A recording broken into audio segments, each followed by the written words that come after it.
बाबा जी और हुजूर जी की प्यारी साध संगत जी, सभी को प्यार भरी राधा स्वामी जी। साध संगत जी, आज की इस वीडियो में 3 बेहद चौंकाने वाली बातें साझा की जाएंगी, जिनके बारे में अधिकांश लोग अनजान हैं।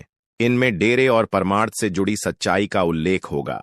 साथ ही आप यह भी जानेंगे कि बाबा जी वास्तव में कौन हैं, उनकी पहचान क्या है और वे किसके अवतार माने जाते हैं।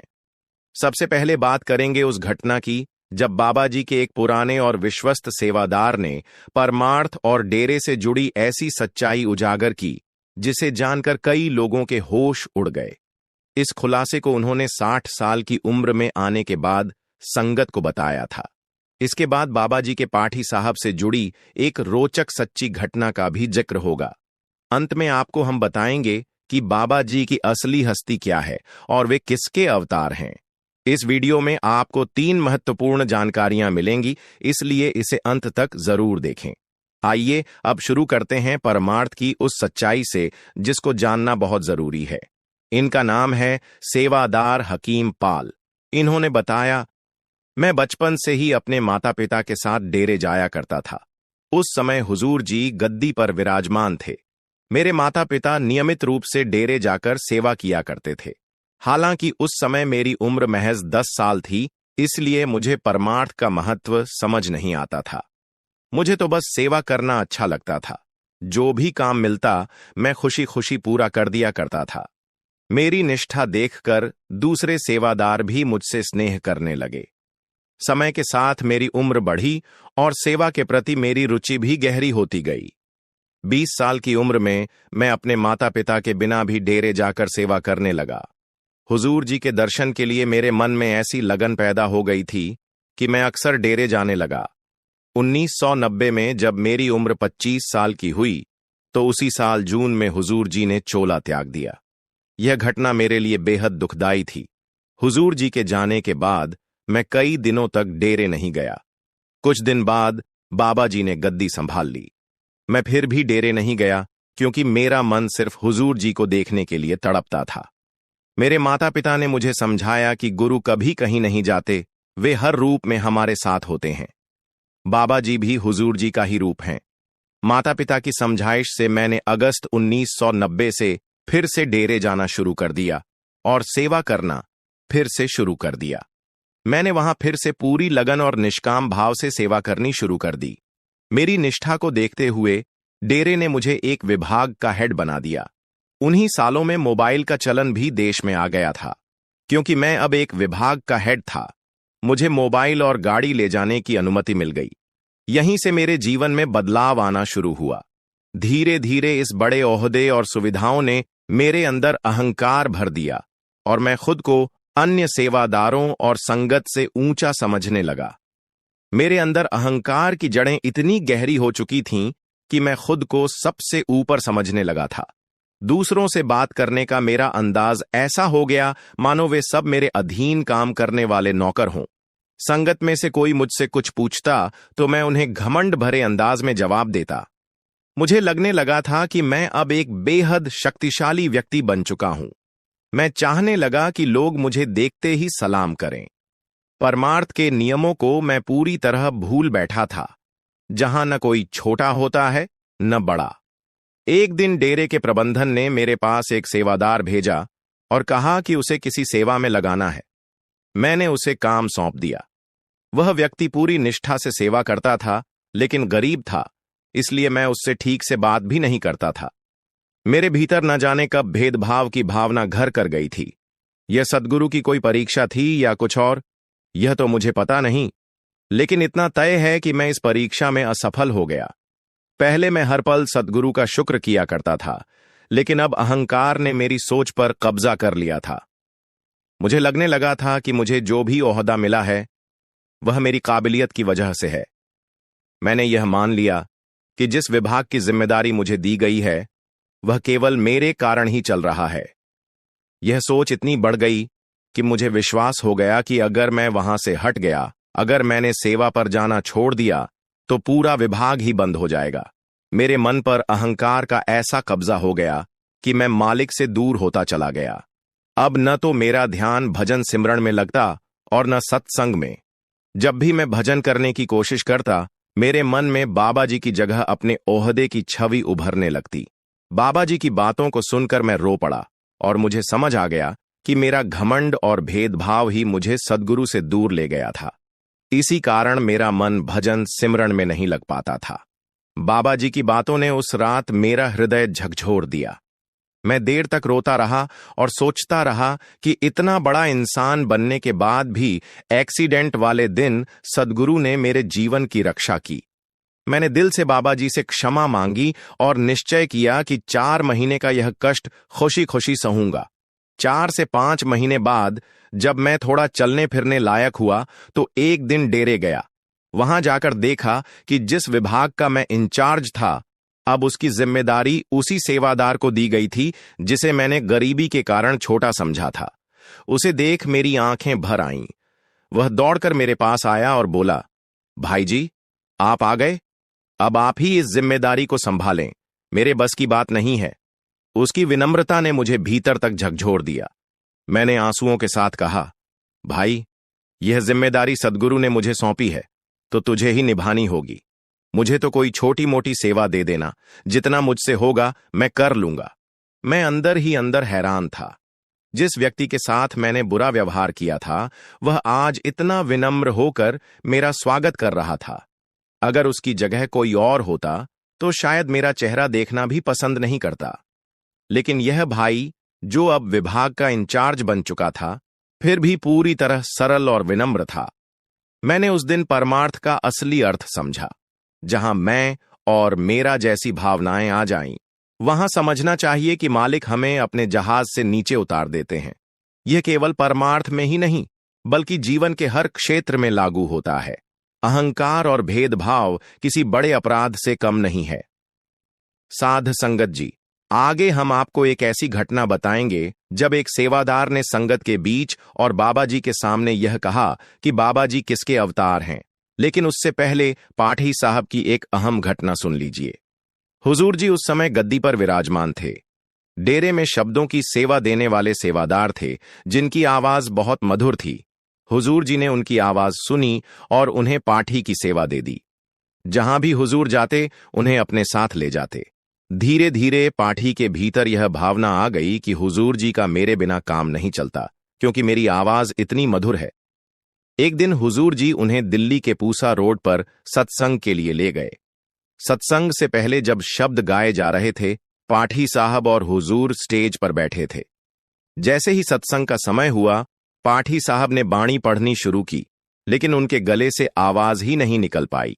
घबराकर उन्होंने जेब से मिश्री के कुछ दाने निकाले और मुंह में डाल लिए, पर कोई फायदा नहीं हुआ।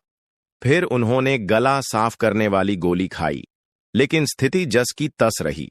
हताश होकर उन्होंने हुजूर जी की तरफ देखा। हुजूर की आंखों में देखते ही पाठी साहब को समझ आ गया कि यह सब उनके भीतर जन्मे अहंकार की वजह से हो रहा है। उन्होंने आंखों ही आंखों में हुजूर से माफी मांगी। हुजूर ने भी उन्हें माफ कर दिया। इसके बाद पाठी साहब की आवाज लौट आई और उन्होंने तुक पढ़नी शुरू कर दी। इंसान की फितरत यही होती है कि जरा सी तारीफ होते ही उसके भीतर अहंकार जन्म ले लेता है, मगर परमार्थ में ऐसी सोच कभी काम नहीं आती। परमार्थ का असली अर्थ यही है कि जब तक हम काम, क्रोध, लोभ, मोह और अहंकार जैसे विकारों को पूरी तरह नष्ट नहीं कर देते, तब तक हमें इसमें तरक्की नहीं मिल सकती। साध संगत जी, अब मैं आपको वह घटना बताता हूं जब एक भाई ने संगत के बीच बाबा जी के बारे में एक खास बात कही थी कि बाबा जी कौन हैं, किसके अवतार हैं। यह भाई देखने में असमर्थ था। पहली बार जब वह डेरे आया तो सेवादारों ने उसकी स्थिति देख उसे पंडाल में बिठा दिया।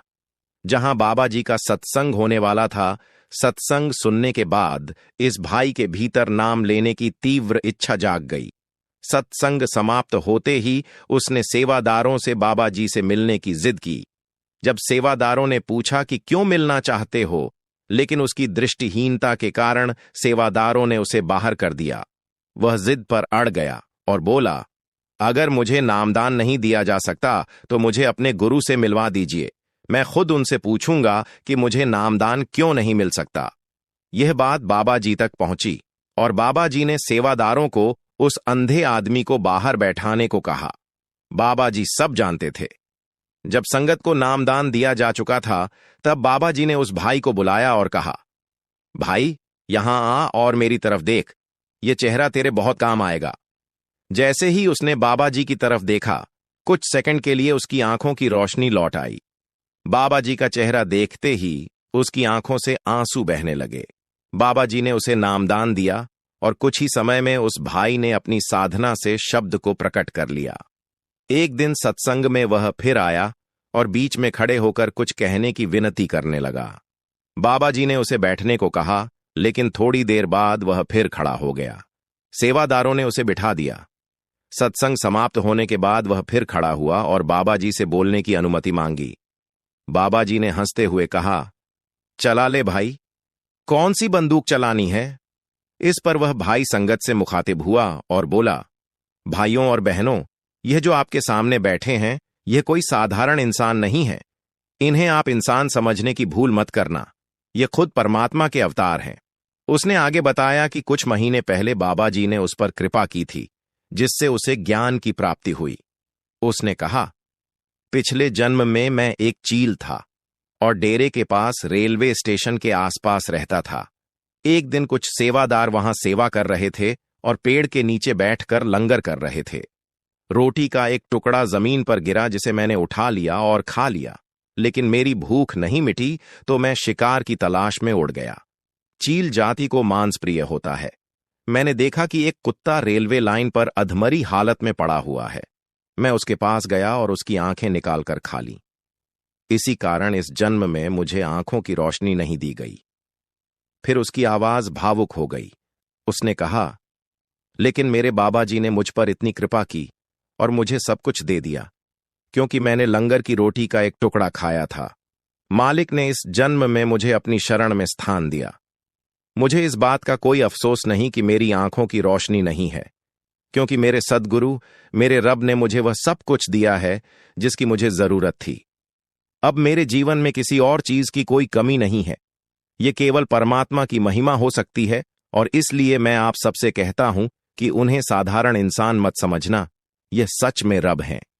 इतना कहते कहते उस अंधे भाई की आंखों से आंसू बहने लगे और संगत भी इस घटना को सुनकर भावुक हो गई। साध संगत जी, जिन्हें विश्वास है उनके लिए बाबा जी सच में रब हैं, और जो बाबा जी पर विश्वास करता है उसे बाबा जी कभी डूबने नहीं देते।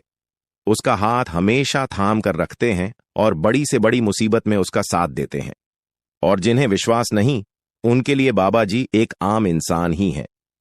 साध संगत जी, यह कहानी यह संदेश देती है कि जीवन में समय चाहे कितना भी कठिन हो, अगर हम नेक रास्ते पर चलते हैं, दूसरों की मदद करते हैं और ईश्वर पर भरोसा रखते हैं, तो हमें हमारी मेहनत और सच्चाई का फल जरूर मिलता है। संगत जी, बहुत समय पहले की बात है। किसी जंगल के किनारे एक विशालकाय पहाड़ थी। उस पहाड़ के सबसे ऊंचे शिखर पर एक गिद्ध अपनी पत्नी और बच्चों के साथ रहा करता था। एक दिन गिद्ध और उसकी पत्नी पहाड़ी के किनारे बसे उस घने जंगल में शिकार के लिए निकल पड़े। बहुत देर तक इधर उधर तलाश करने के बाद गिद्ध की नजर एक बड़े से बिल पर पड़ी। उसने अपनी पत्नी से कहा, प्रिय, देखो वहां पर कितना बड़ा बिल है, शायद हमें वहां कुछ खाने को मिल जाए। तब गिद्ध और गिद्ध की पत्नी उस बिल के पास गए। जैसे ही वे वहां पहुंचे तो देखा कि उस बिल में खरगोश के कई सारे बच्चे थे। यह देखकर गिद्ध की पत्नी खुशी से उछल पड़ी और कहने लगी, स्वामी, इतना सारा भोजन, अब तो हमें कई दिनों तक शिकार नहीं करना पड़ेगा। तब गिद्ध बोले, प्रिय, नहीं, हम हमारी जरूरत के अनुसार ही भोजन लेकर जाएंगे। और इतना कहकर गिद्ध खरगोश के कुछ बच्चों को उठाकर अपनी पत्नी के साथ वापस उसी पहाड़ पर अपने घोंसले में चला गया। वहां पहुंचने पर गिद्ध के बच्चे बहुत खुश हो गए और तुरंत भोजन करने लगे, लेकिन गिद्ध की पत्नी बहुत नाराज थी। उसने भोजन नहीं किया और कहने लगी, इतना सारा भोजन था, लेकिन आप केवल थोड़ा सा भोजन ही लेकर क्यों आए। तब गिद्ध अपनी पत्नी को समझाते हुए कहता है, प्रिय, हमें कभी भी ज्यादा लालच नहीं करना चाहिए। हमें हमेशा अपनी जरूरत के अनुसार ही अपने पैर पसारने चाहिए। ज्यादा लालच का परिणाम हमेशा बुरा ही होता है। यह बात मैं तुम्हें एक कहानी के माध्यम से समझाता हूं। लेकिन वादा करो प्रिय कि तुम पूरी कहानी को ध्यान से अंत तक सुनोगी। गिद्ध की पत्नी ने कहा, ठीक है स्वामी, आप सुनाइए। तब गिद्ध कहानी सुनाने लगता है और कहता है, प्रिय, बहुत समय पहले सूरजगढ़ नाम के एक छोटे से गांव में गोविंद नाम का एक किसान रहता था। गोविंद बहुत ही ईमानदार और नेक दिल आदमी था। गांव के सभी लोग उसे प्यार से गोलू कहकर बुलाते थे। उसके परिवार में उसकी पत्नी सरिता और 2 बच्चे थे। बीमारी और गरीबी की वजह से गोलू का शरीर बहुत ही कमजोर हो चुका था। उसके परिवार को 2 वक्त की रोटी भी नसीब नहीं हो पा रही थी। लेकिन गोलू की हालत हमेशा से ऐसी नहीं थी। एक समय था जब वह और उसका परिवार बहुत खुशहाल और भरा पूरा जीवन व्यतीत कर रहे थे। लेकिन 2 साल पहले गांव में एक महामारी फैल गई थी, जिसमें कई लोगों की जान चली गई। दुर्भाग्य से गोलू भी इस महामारी की चपेट में आ गया था। भगवान की दया से वह मरा तो नहीं, लेकिन इस महामारी ने उसे जीने लायक भी नहीं छोड़ा। कुछ समय बाद महामारी तो गांव से खत्म हो गई, परंतु गोलू के परिवार के लिए वह दुख और तकलीफें छोड़ गई। उस महामारी के कारण अच्छा खासा हट्टा कट्टा गोलू अब एक बीमार और कमजोर आदमी बन चुका था।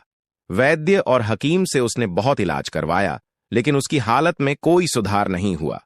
यहां तक कि उसके पास जो 4 से 5 बीघा जमीन थी, वह भी उसके इलाज में बिक गई।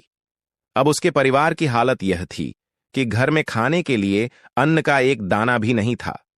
बीमारी की वजह से गोविंद का शरीर इतना कमजोर हो चुका था कि वह कहीं मेहनत और मजदूरी करने के लायक भी नहीं बचा। उसका शरीर तो बस यूं था कि मानो हड्डियों के ढांचे पर मांस की पतली सी चादर चढ़ा रखी हो। लेकिन उसे अपने परिवार की भूख और प्यास बर्दाश्त नहीं हो रही थी। आज भी उसके घर पर खाने के लिए कुछ नहीं था। उसके बच्चे भूख के मारे बिलबिला रहे थे और रो रहे थे। अपने बच्चों को रोता हुआ देखकर गोविंद रसोई में गया ताकि अपने बच्चों को खाने के लिए कुछ दे सके, परंतु सारे बर्तन खाली थे और रसोई में खाने के लिए कुछ भी नहीं बचा था।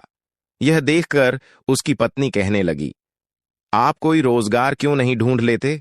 इस तरह से आखिर कब तक चलेगा? गोविंद कहने लगा, मैंने जिंदगी में कभी भी कोई लापरवाही नहीं बरती और ना ही कभी काम से जी चुराया, लेकिन बीमारी ने मुझे बहुत ही कमजोर कर दिया। अब मैं कामकाज के काबिल नहीं रहा, यह तो तुम भी जानती हो। पत्नी की बातें सुनकर गोविंद बहुत ही परेशान हुआ और घर में कुछ सामान तलाश करने लगा, जिसे बेचकर वह थोड़े पैसे जुटा सके। आखिर उसने घर में एक लंबी रस्सी तलाश कर ली और कहने लगा, मैं इस रस्सी को बेचकर आता हूं ताकि बच्चों के लिए कुछ खाने पीने का इंतजाम कर सकूं।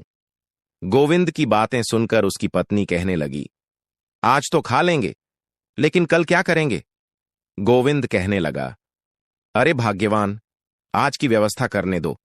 कल का मालिक तो मेरा परमात्मा है, वह कुछ न कुछ इंतजाम कर ही देगा। फिर गोविंद ने रस्सी उठाई और भगवान के भरोसे बाजार में निकल गया। उसने काफी देर तक बाजार में आवाज लगाई। आखिरकार उसे एक ग्राहक मिल ही गया। ग्राहक बोला, मैं तुम्हें इस रस्सी के 15 आने दे सकता हूं।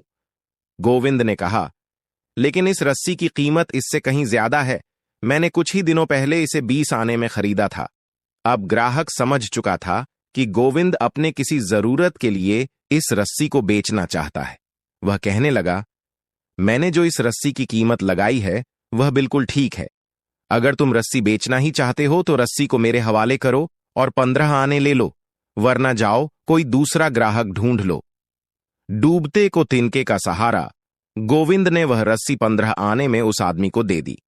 वह रकम लेकर अपने घर की तरफ रवाना हुआ ताकि अपने बीवी बच्चों के लिए कुछ खाने पीने का सामान ले सके। अचानक उसने रास्ते में 2 लोगों को देखा जो आपस में लड़ झगड़ रहे थे। यह देखकर गोविंद उसी तरफ निकल गया ताकि देख सके कि आखिर यह मामला क्या है। जब वह नजदीक पहुंचा तो उसने देखा कि एक जवान ने एक बूढ़े का हाथ कसकर पकड़ रखा है और उसे अपने साथ ले जाना चाहता है। वह बूढ़ा व्यक्ति अपना हाथ छुड़ाने की पूरी कोशिश कर रहा था। गोविंद ने उस नौजवान से पूछा, अरे भाई, आखिर तुम इस बूढ़े को कहां ले जाना चाहते हो? जरा इसकी उम्र तो देखो, यह तुम्हारे बाप की उम्र का है। क्या इसके साथ ऐसा बर्ताव करना ठीक है? वह बूढ़ा, जो बहुत ही मजबूर था, गोविंद से कहने लगा, देखो भाई साहब, यह नौजवान मुझे सिर्फ 15 आने के लिए कोतवाल के पास ले जाना चाहता है ताकि मुझे कैद खाने में डलवा सके। अब तुम ही बताओ, क्या परमात्मा यह चाहेगा कि मैं, जो इतने सालों से इस नगर में इज्जत की जिंदगी जीता आ रहा हूं, सिर्फ 15 आने के लिए कैद खाने चला जाऊं? गोविंद ने उस बूढ़े की बातें सुनी तो वह उस नौजवान को समझाने लगा, लेकिन वह किसी की बात मानने को तैयार नहीं था। तब गोविंद सोचने लगा, क्या ऐसा भी हो सकता है कि कोई आदमी मुझसे भी ज्यादा जरूरतमंद हो? अगर यह बूढ़ा कैद खाने चला गया तो इसकी पत्नी और बच्चों का खर्च कौन उठाएगा? यह सोचकर गोविंद ने अपनी जेब से 15 आने निकाले और उस जवान को देते हुए कहा, यह लो नौजवान, तुम्हारे 15 आने। अब तुम इस बूढ़े काका को छोड़ दो। पैसे लेकर नौजवान वहां से चला गया। उस बूढ़े आदमी ने अब राहत की सांस ली और गोविंद के सामने हाथ जोड़ते हुए उसे दुआएं देने लगा, बेटा, भगवान तुम्हारा भला करे और तुम्हें इसका 100 गुना दे। उस बूढ़े आदमी की दुआएं सुनते सुनते गोविंद भी अपने घर की तरफ वापस चल पड़ा। चलते चलते गोविंद यह सोच रहा था कि अब मजबूरी में उसे खाली हाथ ही घर वापस लौटना पड़ेगा, लेकिन दिल ही दिल में उसे यह तसल्ली भी थी कि गरीबी के बावजूद उसने एक नेकी का काम किया है। यही सोचते सोचते गोविंद अपने घर पहुंच चुका था। जब उसकी पत्नी ने देखा कि वह चुपचाप और सर झुकाए खड़ा है, तो वह समझ गई कि यह हमारे खाने पीने का इंतजाम नहीं कर सके, बल्कि वह रस्सी जो यह घर से लेकर गए थे उससे भी हाथ गंवा बैठे हैं। वह पूछने लगी, क्या हुआ? आप खाली हाथ क्यों लौट आए? और उस रस्सी का क्या हुआ? गोविंद ने सारी बात अपनी पत्नी को बता दी। यह सुनकर उसकी पत्नी बोली, आपने एक अच्छा काम किया है, एक बूढ़े आदमी को कैद खाने जाने से बचा लिया। पर आपको यह मालूम होना चाहिए कि जो दिया घर की रोशनी के लिए होता है, उसे कहीं और ले जाकर नहीं जलाया जाता। अब आप अपने बच्चों को क्या खिलाओगे? कैसे उनका मन बहलाओगे? इस पूरे नगर में से कौन आएगा जो हमारे बच्चों का पेट भरेगा? गोविंद कहने लगा, तुम ठीक कहती हो, मैं तुम्हारी बातों से बिल्कुल सहमत हूं, लेकिन वह बेचारा बूढ़ा आदमी हमसे ज्यादा मुसीबत में था। पत्नी कहने लगी, अब आपके रोने धोने से कुछ नहीं होगा, जो भी होना था वह हो चुका। इन सब बातों को छोड़ो और अगली बार के लिए ऐसी कोई गलती मत करना।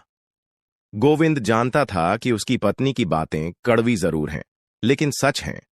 उसे समझ में नहीं आ रहा था कि क्या करें और क्या न करें। अचानक उसके मन में एक ख्याल आया। वह अपनी जगह से उठकर दोबारा घर के टूटे फूटे सामान को देखने लगा। वह कभी इधर देखता तो कभी उधर, लेकिन उसे कोई भी ऐसी चीज नहीं मिल रही थी जिसे वह बेच सके। इसीलिए वह परेशान होकर वापस अपनी जगह पर आकर खड़ा हो गया। अचानक उसे एक पुराना बिस्तर नजर आया जो बच्चों के बिछाने के लिए इस्तेमाल होता था। उसने अपनी पत्नी से कहा, मैं इस बिस्तर की तलाश में था, तुम कहो तो मैं इस बिस्तर को बेचता हूं। पत्नी कहने लगी, बच्चे तो भूखे हैं, लेकिन आप उनका यह पुराना बिस्तर भी छीन लेना चाहते हैं?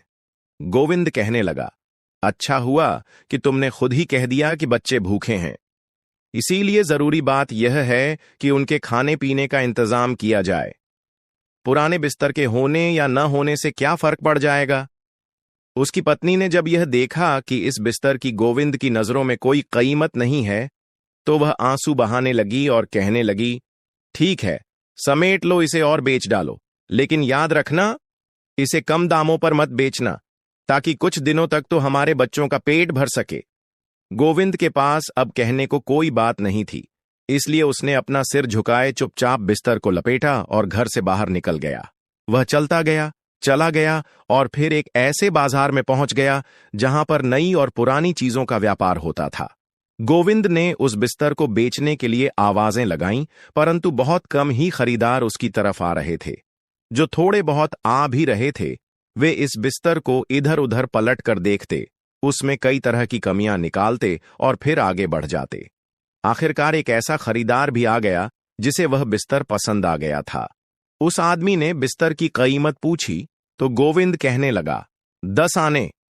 उस आदमी को शायद बिस्तर की उतनी जरूरत नहीं थी, इसलिए जब उसने 10 आने सुने तो कहने लगा, भला इस फटे पुराने बिस्तर के लिए वह कौन सा आदमी होगा जो 10 आने खर्च करेगा?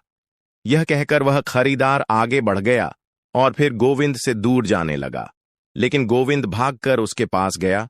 उसने उस आदमी का हाथ पकड़ा और कहने लगा, हुजूर, ऐसा जुल्म न करें। मुझे पैसों की जरूरत है, इसलिए मैं इससे कम कीमत पर भी आपको यह बिस्तर बेच दूंगा। आखिरकार उसने वह बिस्तर 8 आने में बेच दिया और पैसे लेकर अपने घर की तरफ रवाना हो गया। वह रास्ते में सोचने लगा कि आखिर मैं अपने बच्चों के लिए ऐसा क्या खरीद लूं कि उनका पेट भी भर जाए और उनका दिल भी बहल जाए। इतने में उसे एक बूढ़ी महिला के रोने की आवाज सुनाई दी। जब गोविंद ने आवाज सुनी तो वह रुक गया और देखने लगा कि वह आवाज कहां से आ रही है। तभी उसने देखा कि एक बुजुर्ग महिला ने अपने जवान बेटे का हाथ पकड़ा हुआ था और उससे कह रही थी, मुझे किसी वैद्य या हकीम के पास ले चलो। लेकिन वह नौजवान उस बुजुर्ग महिला से अपना पीछा छुड़ाना चाहता था और कह रहा था, मां, मुझे जाने दे, मैं तेरे इलाज के लिए रकम कहां से लेकर आऊं। गोविंद ने जब उनका यह झगड़ा देखा तो आगे बढ़ा और उनसे झगड़े की वजह पूछने लगा। बुजुर्ग महिला कहने लगी, मैंने अपने इस बेटे को पालने के लिए दिन रात एक करके मेहनत की, पर आज जब मैं बूढ़ी हो चुकी हूं, बीमार हूं, तो यह मुझे किसी वैद्य हकीम के पास नहीं ले जा रहा। वह नौजवान कहने लगा, मैं इस बात से सहमत हूं कि मेरी मां ने बड़ी तकलीफों से मुझे पाला और मुझे पाल पोस कर बड़ा किया, लेकिन मैं मजबूर हूं। मेरे पास इतनी रकम नहीं है कि मैं अपनी मां को हकीम के पास ले जा सकूं। गोविंद ने जब यह सुना तो वह कुछ परेशान सा हो गया। फिर उसने अपनी सारी रकम यानी 8 आने अपनी फटी पुरानी चादर से निकाले और उस नौजवान को दे दिए। उस नौजवान को गोविंद के इस काम पर विश्वास ही नहीं हो रहा था। उसने चाहा कि वह गोविंद के कदमों में गिर पड़े, लेकिन गोविंद ने उसे ऐसा करने से रोक दिया और कहने लगा, मेरे दोस्त, तुम अपनी जरूरत पूरी करो और अपनी मां का इलाज करवाओ। इसके बाद वे दोनों मां बेटा वहां से चले गए और गोविंद वापस तरह तरह के ख्यालों में खो गया। वह बेचारा बहुत ही हैरान और परेशान था, इधर उधर देख रहा था। कुछ देर के बाद वह अपने घर की तरफ चल पड़ा, लेकिन भूख और बीमारी की वजह से उससे अब चला भी नहीं जा रहा था। फिर भी वह अपने घर जाने को मजबूर था। गिरता पड़ता वह किसी तरह अपने घर पहुंचा। उसने दरवाजे पर दस्तक दी। उसकी पत्नी और बच्चे इसी इंतजार में थे, इसलिए उसकी पत्नी ने तुरंत दरवाजा खोल दिया। उसकी पत्नी के चेहरे पर खुशी साफ झलक रही थी, लेकिन जब उसने अपने पति के चेहरे पर मायूसी देखी तो उसकी खुशी भी गम में बदल गई। पत्नी कहने लगी, अरे, यह आपने क्या किया? आप एक बार फिर से खाली हाथ लौट आए। गोविंद ने जब अपनी पत्नी को गुस्से में देखा तो उसे सारी बात बता दी। सारी बात सुनने के बाद उसकी पत्नी बोली, आपको तो सिर्फ दूसरे लोगों से प्यार है। उन्हें मुसीबत में देखकर आप उनकी सहायता कर रहे हो, लेकिन पता नहीं आपको अपने बच्चों पर दया क्यों नहीं आती। अब आप ही बताओ कि हम क्या करें, कहां जाए। अब मेरे बच्चों में ज्यादा देर तक भूख बर्दाश्त करने की हिम्मत नहीं है। अब तो लगता है कि भूख के मारे इनकी जान ही निकल जाएगी। गोविंद में अब इतनी हिम्मत भी नहीं थी कि वह अपनी पत्नी से नजरें मिला सके। कहने लगा, मेरा परमात्मा सब कुछ जानता है। अगर तुम भी उस बूढ़ी औरत की फरियाद सुनती तो तुम भी वही करती जो मैंने किया है। लेकिन विश्वास रखो, भगवान कोई ना कोई रास्ता जरूर निकाल देगा। अगर इस बार मैं कोई चीज बेचने के लिए ले गया तो उसे बेचूंगा नहीं, बल्कि गिरवी रखूंगा, ताकि कम से कम उस चीज से हमें हाथ न धोना पड़े। पत्नी कहने लगी, क्या हमारे घर में कोई ऐसी चीज बची भी है जिसे आप गिरवी रख सको? गोविंद अपने घर में इधर उधर देखने लगा और फिर बोला, वह संदूक कैसी रहेगी? वह संदूक तुम मुझे दे दो, ताकि इसके बदले में मैं कोई छोटी संदूक खरीद लूं और साथ ही कुछ खाने पीने का सामान भी लेकर आऊं। उसकी पत्नी, जो पहले से ही गुस्से में थी, कहने लगी, अब तो आप इस संदूक से भी हाथ धो लो। यह संदूक न तो आपसे कोई खरीदेगा और न ही इसे कोई गिरवी रखेगा। बल्कि ऐसा करो, या तो यह संदूक किसी को दान कर दो या फिर इसे तोड़ दो। मायूस गोविंद आगे बढ़ा और उसने संदूक उठा ली। कहने लगा, देखो, मुझे इतना बेइज्जत मत करो। मैं यह सब कुछ अपने बच्चों के लिए ही तो कर रहा हूं। इसके बाद गोविंद ने वह संदूक उठाई और बाजार की तरफ निकल गया। बाजार में पहुंचने पर वह सबसे पहले एक साहूकार के पास गया और उससे कर्ज मांगने लगा। साहूकार ने कहा, बेशक मैं तुम्हें कर्ज दे तो दूंगा, परंतु कर्ज के बदले में तुम्हें कुछ सामान मेरे पास गिरवी रखना पड़ेगा। गोविंद ने उसे वह संदूक दिखाते हुए कहा, इस समय तो मेरे पास इस संदूक के अलावा और कुछ भी नहीं है। साहूकार ने उस संदूक को देखा और कहने लगा, आखिर यह रानी संदूक, जिसका रंग भी उड़ा हुआ है, इसके बदले में तुम्हें कितने पैसे चाहिए? यह तो गिरवी रखने के काबिल बिल्कुल भी नहीं है, इसलिए तुम वापस जाओ और कोई ऐसा सामान लेकर आओ जो गिरवी रखने के लायक हो। इसके बाद गोविंद उस साहूकार की दुकान से बाहर निकल गया। उसने कई बाकी दुकानों पर भी उस संदूक को बेचने की कोशिश की, लेकिन उसकी बात नहीं बनी, क्योंकि वह संदूक बहुत ही पुरानी थी और कोई भी उस पुरानी संदूक के बदले उसे कर्ज देने के लिए तैयार नहीं हुआ। सूरज ढलने वाला था और अंधेरा छाने वाला था। गोविंद मन ही मन उम्मीद खो चुका था। मन ही मन वह सोचने लगा कि शायद मैंने अपनी पत्नी से वादा करके गलती की। इस पुरानी संदूक को कोई भी गिरवी नहीं रखेगा। अब मुझे इस संदूक को बेच ही देना चाहिए। उसने यह फैसला किया और वापस बाजार की तरफ चला गया। उसने आवाज लगाकर वह संदूक के लिए खरीदार ढूंढने लगा। अब उसकी सारी उम्मीदें इसी संदूक पर टिकी थीं, ताकि वह इसे बेच सके और अपनी पत्नी और बच्चों के लिए कम से कम एक वक्त का खाना तो ले ही सके। लेकिन उसकी बदकिस्मती कि उसे कोई भी खरीदार नहीं मिला। अब सूरज ढल चुका था और अंधेरा हो चुका था, इसलिए वह बाजार में सिर्फ अकेला ही रह गया। इसके बाद वह एक मध्यम सी रोशनी में जाकर बैठ गया, जो एक मकान की खिड़की से आ रही थी। वह सोच रहा था कि इस हालत में वह कैसे अपने घर वापस जाए और अपनी पत्नी और बच्चों को क्या जवाब दे। अभी वह यह सब कुछ सोच ही रहा था कि तभी उसे एक मछली बेचने वाले की आवाज सुनाई दी। ये मछली बेचने वाला भी गोविंद की तरह ही गरीब और परेशान था, इसलिए वह भी उसी जगह पर आकर बैठ गया जहां पर गोविंद बैठा हुआ था। उसके पास एक लाल रंग की मछली थी जो उसने वहीं पर रख दी। जल्दी ही वे दोनों एक दूसरे से बातें करने लगे और अपने बारे में एक दूसरे को बताने लगे। मछली बेचने वाला कहने लगा, हम दोनों के हालात बिल्कुल एक जैसे हैं। क्यों ना हम ऐसा कोई काम करें जिससे तुम्हें इस संदूक से छुटकारा मिल जाए और मुझे इस मछली से। मेरे पास यह एक लाल रंग की मछली बची हुई है। मैं तुमसे यह संदूक ले लेता हूं और तुम मुझसे यह मछली ले लो। यह मछली लेकर तुम अपने घर चले जाओ, ताकि आज की रात तो कम से कम तुम्हारी पत्नी और बच्चे अपना पेट भर सकें। गोविंद ने कुछ सोचा और फिर कहने लगा, हमारे पास इसके अलावा और कोई चारा भी तो नहीं है। बजाय इसके कि मैं खाली हाथ अपने घर जाऊं, कम से कम एक मछली तो मेरे पास होगी। अब गोविंद एक छोटी सी मछली का मालिक बन गया, लेकिन मछली बेचने वाले को उसके बदले में एक बड़ी सी संदूक मिल चुकी थी। मछली बेचने वाले ने जल्दी से वह संदूक ले ली और अपने घर की तरफ रवाना हो गया। वह छोटी सी लाल मछली अब गोविंद के पास आ चुकी थी। गोविंद उस मछली को लेकर अपने घर की तरफ चल पड़ा। बेचारा गोविंद आह भरते और आंसू बहाते हुए अपने घर की तरफ चल पड़ा। उसने बड़े ही मायूस दिल से अपने घर पर दस्तक दी। उसकी पत्नी ने दरवाजा खोला। गोविंद जानता था कि उसकी पत्नी और उसके बच्चे उसी का इंतजार कर रहे थे। वह घर में दाखिल हुआ और उसने अपनी पत्नी और बच्चों के सामने वह लाल रंग की मछली रख दी और इंतजार करने लगा कि उसकी पत्नी क्या कहती है। हालांकि यह मछली छोटी सी थी, गोविंद कुछ देर तक चुप रहा और फिर बोला, मैंने वह संदूक गिरवी नहीं रखी, बल्कि उसके बदले में इस मछली को लिया है। यह सुनकर उसकी पत्नी, जो मछली को देखकर बहुत ही खुश थी, लेकिन यह बात सुनते ही उसके चेहरे का रंग बदल गया। वह कहने लगी, क्या आपने वह संदूक बेचकर यह मछली ले ली?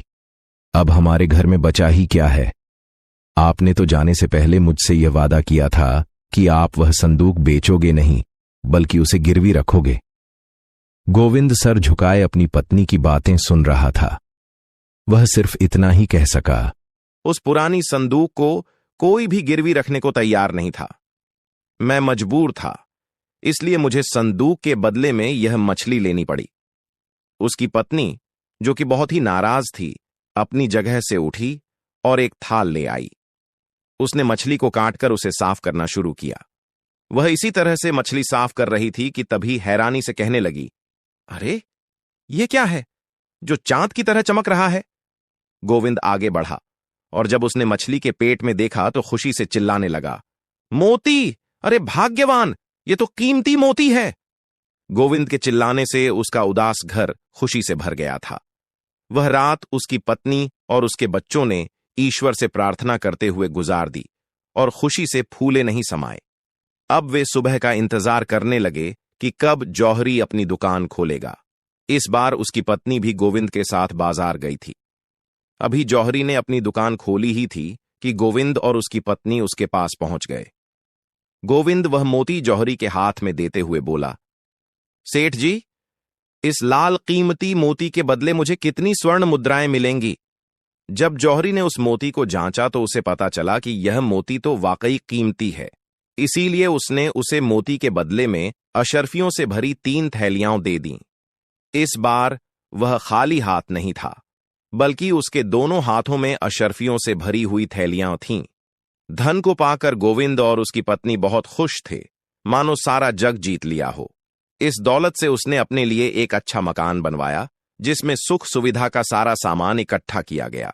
अब गोविंद कोई गरीब आदमी नहीं था, बल्कि वह एक अमीर सेठ बन चुका था।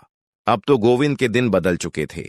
उसके घर में किसी चीज की कोई कमी नहीं थी। खाने के लिए काजू, पिस्ता, बादाम, दूध, दही सब कुछ था। अच्छी खुराक मिलने से उसके बीमार शरीर में भी अब नई ताकत आने लगी थी। 1 साल बीतते बीतते गोविंद की पूरी तरह से काया बदल चुकी थी। अब वह पहले वाला कमजोर और बीमार गोविंद नहीं, बल्कि स्वस्थ और तंदुरुस्त हो गया था। चेहरे पर लाली, होठों पर मुस्कान, कानों में साफ सुथरे कपड़े अब उसकी पहचान बन चुके थे। परंतु दिल से गोविंद आज भी वही पुराना गोविंद था, जिसके मन में दूसरों के लिए दया और प्यार भरा हुआ था। इन 1 साल के दौरान उसके पूरे परिवार की काया ही बदल चुकी थी। पूरे इलाके में यह बात फैल चुकी थी कि गोविंद को एक मछली के पेट से मोती मिला, जिसे बेचकर उसकी जिंदगी बदल गई।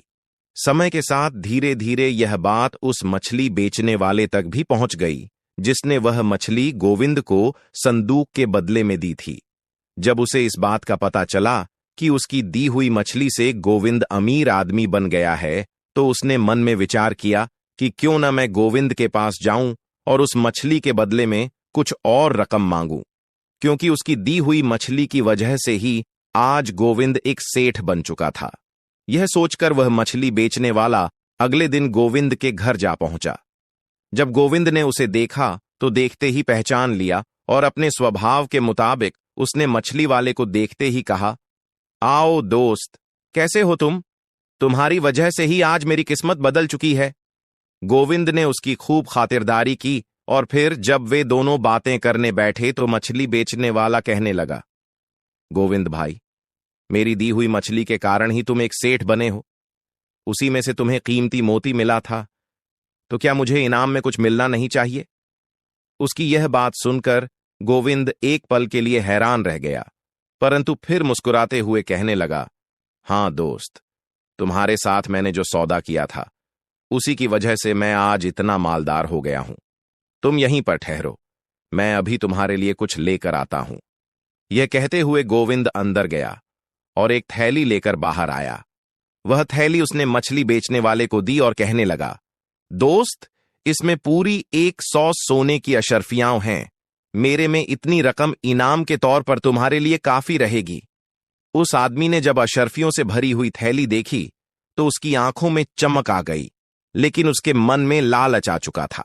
वह कहने लगा, गोविंद भाई, तुम सिर्फ 100 अशर्फियां देकर मुझे बहलाना चाहते हो। तुमने वह मोती बेचकर जो दौलत हासिल की, उसका आधा हिस्सा मुझे चाहिए। यह सुनकर गोविंद के चेहरे का रंग उड़ गया। वह कहने लगा, देखो भाई, वैसे तो उस सौदे में मछली के बदले तुमसे मैंने संदूक दे दी थी, लेकिन यह तो मेरी ईमानदारी और नेक दिली है कि मैं तुम्हें 100 अशर्फियां दे रहा हूं। वह आदमी कहने लगा, नहीं गोविंद, मैं तो तुमसे अपना हक मांग रहा हूं। इस पर गोविंद ने कहा, मैंने जब तुमसे वह मछली खरीदी थी तो उस सौदे के साथ यह मोती भी उसी मछली के साथ ही था। उस मोती को बेचकर जो भी दौलत मिली, उस पर मेरा पूरा हक है। जब दोनों के बीच इस बात को लेकर बहस होने लगी तो आस पड़ोस के लोग भी वहां इकट्ठा हो गए। आखिर में फैसला यह हुआ कि वे दोनों अपने मुकदमे को लेकर राजा के दरबार में जाएंगे और राजा ही इस बात का सही फैसला करेंगे। गोविंद और वह आदमी दोनों राजा के दरबार में पहुंचे। तब गोविंद ने शुरू से आखिर तक राजा को सारी बात बताई कि किस तरह से वह बीमारी की वजह से कंगाल और कमजोर हो चुका था। फिर उसे अपने परिवार का पोषण करने के लिए घर की चीजों को बेचना पड़ा और आखिर में उसने इस मछली वाले के साथ सौदा किया, जिसमें अपनी पुरानी संदूक के बदले उसने एक लाल रंग की मछली ले ली और फिर उस मछली में से सफेद रंग का एक मोती निकला, जिसे बेचकर उसे बेशुमार दौलत हासिल हुई और उसकी गरीबी दूर हो गई। आज 1 साल के बाद यह आदमी मुझसे उस मोती में हिस्सेदारी मांगने आया है। सारी बात सुनने के बाद राजा ने उस मछली बेचने वाले से पूछा, गोविंद, जो बातें कह रहा है क्या सच हैं? क्या तुमने इसे लाल रंग की मछली दी थी? उस आदमी ने कहा, महाराज, सारी बातें बिल्कुल सच हैं। मैंने ही इसे एक लाल रंग की मछली दी थी और उसके बदले में एक संदूक ले ली थी, परंतु मैंने सिर्फ मछली बेची थी। उसके पेट में जो मोती था वह नहीं। राजा ने पूछा, क्या तुम खुद मछलियां पकड़ते हो? वह आदमी कहने लगा, नहीं महाराज, मैं तो सिर्फ मछलियां बेचता हूं। मैं इन्हें मछुआरों की बस्ती में से एक मछुआरे से खरीद कर लाता हूं। तब राजा ने कहा, अगर मछली के पेट में से निकले हुए मोती पर तुम अपना हक जता रहे हो तो मेरे हिसाब से इसमें एक हिस्सेदार और बनता है, और वह है वह मछुआरा जिसने इस मछली को पकड़ा था। मुझे कोई भी फैसला देने से पहले उस मछुआरे की गवाही भी लेनी पड़ेगी, इसलिए तुम जाओ और कल दरबार में उस मछुआरे को लेकर हाजिर हो जिससे तुमने यह मछली खरीदी थी। इसके बाद राजा ने दोनों को वापस भेज दिया। मछली बेचने वाला वह आदमी अब दुविधा में पड़ चुका था, लेकिन फिर भी वह राजा के कहने पर मछुआरों की बस्ती में जा पहुंचा। उसने उस मछुआरे को ढूंढने की कोशिश की जिससे 1 साल पहले उसने वह मछली खरीदी थी, परंतु काफी ढूंढने के बाद भी वह मछुआरा उसे नहीं मिला। अगले दिन वह फिर से दरबार में पहुंचा और उसने कहा, महाराज, मैंने काफी ढूंढने की कोशिश की, परंतु मुझे वह मछुआरा कहीं नहीं मिला। राजा ने कहा, अगर यह बात है तो मुझे यह फैसला गोविंद के पक्ष में ही सुनाना होगा। यह सुनकर वह आदमी कहने लगा, महाराज, मुझे 1 दिन का वक्त और दीजिए, मैं कैसे भी करके उस मछुआरे को ढूंढ कर लाऊंगा। उस दिन वह आदमी फिर से मछुआरों की बस्ती में गया और उस मछुआरे को ढूंढने लगा, परंतु उसे निराशा ही हाथ लगी। तब उसने सोचा, अगर मैं किसी दूसरे मछुआरे को अपने साथ ले जाऊं और वह राजा के सामने झूठी गवाही दे दे और कह दे कि मैंने उससे ही मछली खरीदी है, तो बात बन सकती है। यह विचार आने के बाद उस आदमी ने एक मछुआरे को इस बात के लिए राजी कर लिया कि वह के दरबार में यह गवाही देगा कि वह मछली उसने ही उस मछली बेचने वाले को बेची थी। अगले दिन जब दरबार लगा तो गोविंद, वह मछली बेचने वाला और गवाही देने के लिए मछुआरा, तीनों राजा के सामने हाजिर हुए। राजा ने उस मछुआरे से पूछा, क्यों भाई मछुआरे, 1 साल पहले क्या तुमने ही वह सुनहरी मछली इस मछली बेचने वाले को बेची थी? वह मछुआरा कहने लगा, महाराज, हां, मैंने ही वह सुनहरी मछली इस आदमी को बेची थी।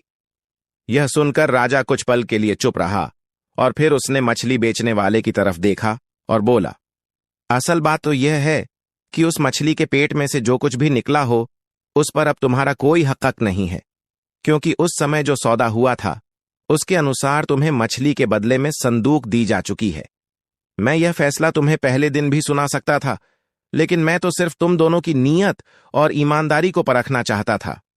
मेरे हिसाब से गोविंद एक नेक दिल और ईमानदार आदमी है। उसकी नीयत में कोई खोट नहीं है, क्योंकि आज भी वह तुम्हें उस मछली के बदले में 100 अशर्फियां देने को तैयार था, हालांकि इसकी कोई जरूरत भी नहीं थी। परंतु तुम्हारी नीयत बेईमान और लालची है, क्योंकि तुमने अपनी झूठी बात को सच साबित करने के लिए मेरे सामने एक झूठा गवाह लाकर खड़ा कर दिया। तुमने उस मछुआरे को सब कुछ समझा दिया, मगर इसे मछली का रंग बताना भूल गए। जब मैंने उससे पूछा कि क्या तुमने सुनहरी मछली बेची है, तो इसके जवाब में इसने हां कहा, जबकि मछली का रंग लाल था। अगर मछली के रंग के बारे में यह मछुआरा भूल गया होता तो साफ साफ कह सकता था कि उसे अब मछली के रंग के बारे में कुछ पता नहीं है, परंतु झूठ के पांव नहीं होते और इसने सुनहरे रंग की मछली होने पर हामी भर दी। इस बात से यह स्पष्ट है कि मछली के बारे में इसे कोई जानकारी नहीं है और न ही इसने कोई मछली तुम्हें बेची।